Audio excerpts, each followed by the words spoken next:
So, welcome to this latest podcast. And this one is particularly exciting because this is an SLT special, which, as one of my colleagues pointed out, sounds almost like a kebab menu or something that you might pick up in the Chinese store. But it isn't that at all. It's an opportunity to hear from a few members of the senior leadership team about how things have gone so far this academic year. So, who do we have in front of us? Altaf, would you like to introduce yourself? Thank you, Mark. I'm Altaf Hussain. I'm Principal and Chief Executive of this wonderful college. Good to have you here, Altaf. And Donna? Thank you. I had no choice. Thank you, Mark. I'm Donna Donlon, Director of Finance and Operations here. Did you have a choice, Donna? No, no choice Okay, whatsoever. marvelous, great. And I'm Marc Hulbert, Director of Progress, Behaviour and Achievement in the college. So, Altaf, if we just sort of kick off, I mean, from your point of view, how have things gone generally? How is it to have all of the students back on site? One word, absolutely amazing. And Yeah, I was 3 or 4 words, but it's amazing I was looking for. I couldn't be happier.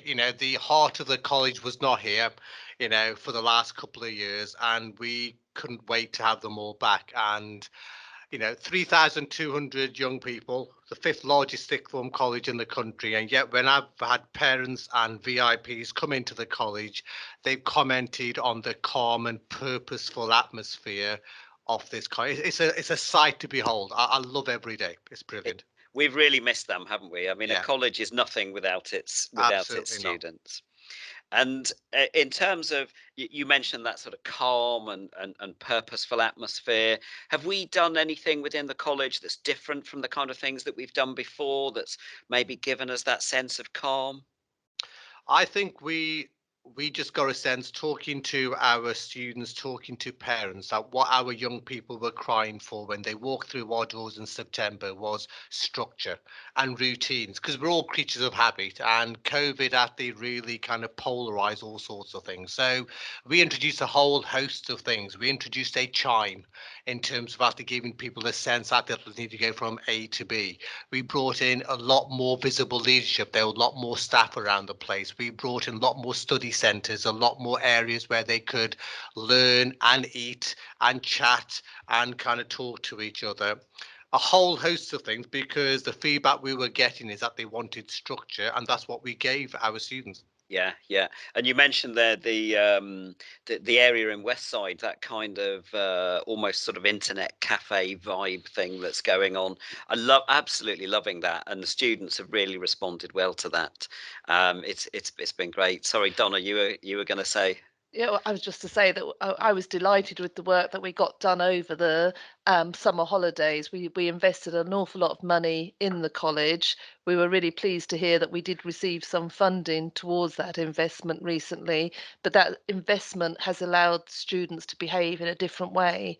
And it's great seeing something that was a drawing a few months ago turned into real solid practice. Yeah, it is amazing, isn't it? Yeah, we have this fantastic estates manager, Tony Whitehead, who can just see those things in ways that as mere mortals can't. And as you say, great to see it actually coming into into reality and then being used by those students. You mentioned the chime. Of course, I am the voice of the chime. You are the voice, Mark. Heaven help However, us. however annoying the chime might be for everyone else, imagine hearing your own voice time and time again, punctuated throughout the day. It's quite surreal. Donna, you've sort of spearheaded the COVID response. What are your feelings in terms of how things have gone and how students and staff have responded there? I you know, we are in a vulnerable situation, aren't we? We have got so many students and staff in place, and we're in a town where we probably have got slightly higher than the national average rate of COVID infection, and our young people are at risk. But things have gone really well for us. So we started the year with all students being tested at the start of the year and encouraging them to do their self-testing, and that went really well. That was like that gives a sense of security, doesn't it? That's part of our reopening risk Yes. assessment, is that we would test twice a week. And we've recently gone through a program where we had staff in place to try and encourage students again to remember to do that testing. And we had a really good event. We had the vaccine clinic in a month ago to offer vaccinations to staff and students who weren't vaccinated, and that had an excellent uptake. So they're coming in again in December, and we're hoping to encourage more young people, if they want to opt to taking that vaccine. And it's just about keeping um, systems in place. So we still have the cleaning regimes to help us out with COVID. We still encourage people, their hands, to keep themselves clean, uh, to do whatever we can to avoid that cross contamination. And so far, we haven't seen an outbreak within the college. We've seen people who have informed us that they have symptoms, and we encourage them to go away and get a test. But I'm pleased that we haven't seen more cases within the college. That is great news, isn't it? Yeah, and I have to say, the college does feel like a very safe place. There are lots of students here and lots of staff, lots of people. It felt slightly unnerving, didn't it, when we first Mm, came back? We weren't used to that, but everyone has been great in terms of the way that they have responded, and things have started to open up again, haven't they? The trips are starting to happen again, the yeah. gyms open again, the sports are starting to happen again. How fantastic is that? It is brilliant because our young people have missed out on so much, haven't they? And so to see that trip going away to the travel and tourism team went to Thorpe Park, and to see that actually happening and knowing that they were getting out to enjoy themselves, albeit with their temperatures being taken before they got Mm, onto the coach and things yeah. like that. But it's with those systems in place that means that things can open up again. So to hear that there'll be events in our theatre coming forward, that going forward, that's fantastic. That's what we Yeah. need to see happening again. We've all missed it. And that's why students came here in the first place, isn't it? They signed up for a certain experience, and we felt so sorry for those students who didn't get to, have that experience over the last, I don't know, what is it, 18 months or something like that. Altaf, are Yes. there any sort of things that you're really pleased to see opening up again?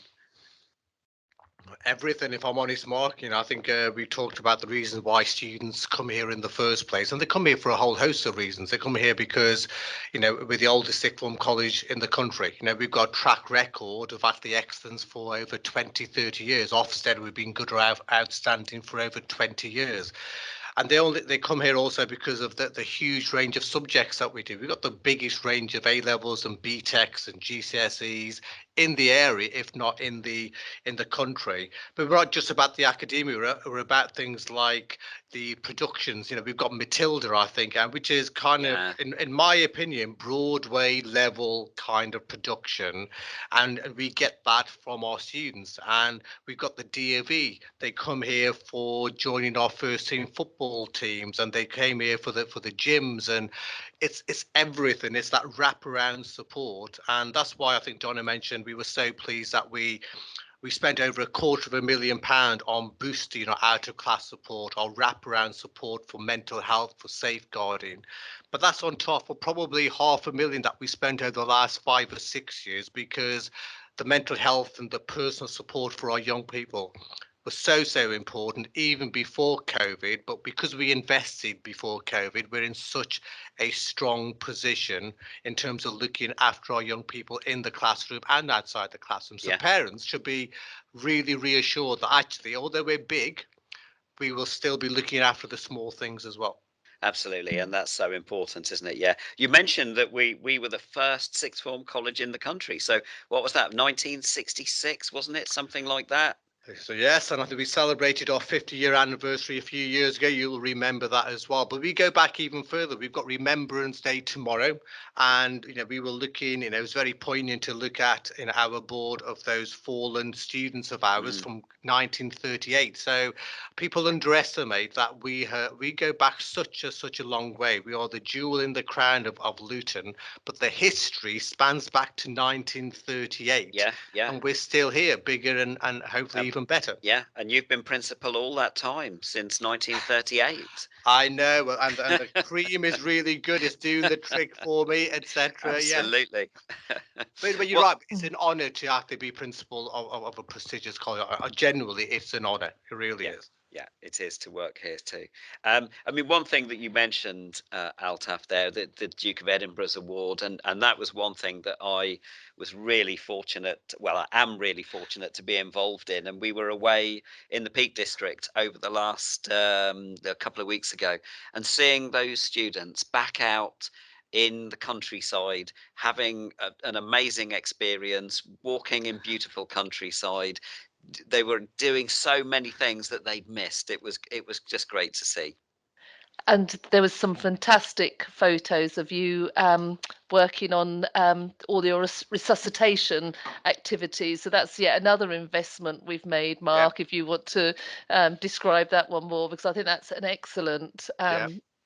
project that you've Yeah, got going on yeah, there. we've invested in first aid equipment, resuscitation, mannequins, and the intention there is to um, introduce some basic first aid to all students in the through the tutor groups, so that all students would leave the college, with just some basic things like putting someone into the recovery position, doing hands only CPR, Yeah. using a defibrillator. These are things that will save someone's life. And if we push out 1,500 students or so every year into the Luton community who can do those things, what an amazing impact that could have.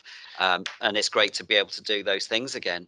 And Mark, that's a huge investment on time of staff, etc. But you can imagine if one of those students saves a life, that is worth every single second that we have Absolutely. done. Yeah. And you talk about the DOV, and let's rewind back. That is something that we are really investing in. We don't get extra kind of support for it. We feel that's the right thing to do because we think that will give our hugely aspirational young people that cutting edge. So when they want to go to the top employers, when they want to go to the top universities, if they can talk about their DOV, we genuinely feel that will, I pay attention when I hear someone has after been done in a DOV. That's leadership on all sorts of levels. But our Luton young people, that's not their first go. And we feel actually that we need to push them a little bit to try the DOVs and then the difference it will make. So thank you to you and Paul Coates is brilliant and all the other staff who actually really Yeah, help and I out was with going to that. say, and many other people who are Yeah, involved, yeah, including ex-students who come yeah. back and work with us for many years to give that experience to the current students. Yeah, it's fantastic to see those being involved as well. I am going to ask Anissa as to whether we can have a podcast just devoted to DOV. I could talk about the DOV for hours and hours. It'd be a very long podcast. Um, Altaf, one thing that students no doubt will have heard about this academic year is Vesper. Just give us a quick summary of what Vesper is and why Vesper is important. Oh, I love that question. I honestly think that's a game changer. So VESPA stands for vision, effort, systems, practice, and attitude. Oh, well done. And thank you for that. You didn't even tell me beforehand, so thank God I remembered. But I think and if I was a parent listening to this, I would be saying this is we are spending probably about 20-30% of our time working with our young people rightly on vision and effort and attitude. But we believe that if we get our young people to have the right systems in place and then they practice with the systems, and what I mean by system might be a simple thing that parents could help out with. So missing breakfast, not sleeping actually doesn't help the system. So that's where our parents could help. We believe if we crack the systems for an A-level subject or for a BTEC, then actually the effort and the attitude is driven by the system and then we drive the system. But it's scary for a young person at 16 to know what systems to put in place. And that's why it's great having specialist teachers and A levels and BTECs. Our job is to tell the young people the systems. And if parents can then ask their sons and daughters to follow the system, I think that's the real thing is we'll give you all the tips of the trade of how to get those high grades. It's really working with parents and the young people to follow, practice, follow the systems. If you do that, we really feel that you'll move from actually having a high grade to even a higher grade. And that's Mm. what it's all about. Yeah, yeah. And I think that vision that you mentioned there, Altaf, it's so important, but so difficult for young Yeah. people coming into the college at the age of 16. Now, Donna, did you know what you wanted to be at the age of 16? Do you No, know now? I don't think any 16-year-old ever really chooses to be an accountant. Yeah, I was going to say, was that your burning desire at 16 to be an accountant? No. Not that there's anything wrong with accountancy. No, no, there's never Very anything wrong with noble profession. accounting. But yeah, vision is really difficult, and It and that is. really loops back to the work that was done over the summer in Yeah. Westside, having that careers team so visible. So every time a student goes in for lunch or a coffee break or anything at all, that they do see that visibility of the careers team. And I think that, it is so difficult to have a vision at that age, but it, Yeah, it does give you a little bit of it's open to those students, isn't it? To be able, there's open access to that team, and that helps formulate that vision, I And believe. Johnny, yeah, I'm yeah. always a bit worried if a young person has got a very fixed vision because life isn't like that. And I think if we can have a broad framework, when I go into year 11 assemblies, I say your vision should be just be the best that you can be. Yeah, Just every day when you walk into the classroom, when you walk into your living room, bring your A game. And then don't have any regrets. And if you would be the best that you can be, everything else will fall into place because, yeah, and I'll say this again, I'll say every time, the future prime minister of this country, I believe, will come from this college. But that young person, he or she, will have to be the best that they can be every single day.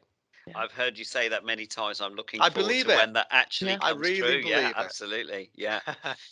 That maybe we'll end on that note. That's a really positive note to end on, isn't it? Any sort of final messages as we sign off to the students of the college or to their parents or maybe future students? I think from me, thank you for the last couple of years. Luton, I love Luton. I've loved the parents. I've loved the young people. They've shown grit and determination. You will need that if you want to be the best that you can be, and you've proven that you've got that in abundance. I never had any doubts because the Luton community is so strong. And for prospective students and the parents, we have open evenings coming up next week. It's on our website. Please come in. I've gone on record and said this is the best looking sixth form college in the country. Tell me if there's a better one. No one has come back to me so far, but many of our Luton young people and parents don't come here because we're not passing traffic. Come, have a look around, talk to me, to my teachers, and you will see why we believe this is one of the best sixth form colleges in the country. Yeah, it's great to be able to do those open evenings face to face again, isn't it? We've missed seeing people there. Donna, any final word from you? I agree with everything Altaf has said, but I would also say that our young people are impressive, and I'm always amazed at the work they do, and I'm always proud to work here, and I'm Yeah. impressed with the young people we have. So, thank you to the parents who are sending their children here. That they're a credit to you, and I would say that the people should never underestimate somebody from Luton. That there's a lot of really powerful young individuals at the college, and they're all working. We should all really be proud of the people in the town. That they're a lovely set of young people. Absolutely. Yeah, yeah. I always feel quite intimidated when I'm working with some of our students who are so much cleverer than I am. Absolutely. Yeah, thanks for that, Altaf. Folks, thanks ever so much. Really great to have an insight into the thinking of SLT. It's a dark place to be, but thanks for sharing that. And we'll sign off now and hopefully see folks again in the next podcast. Bye for now, folks. Thank you. Thank you. Bye bye. Bye bye.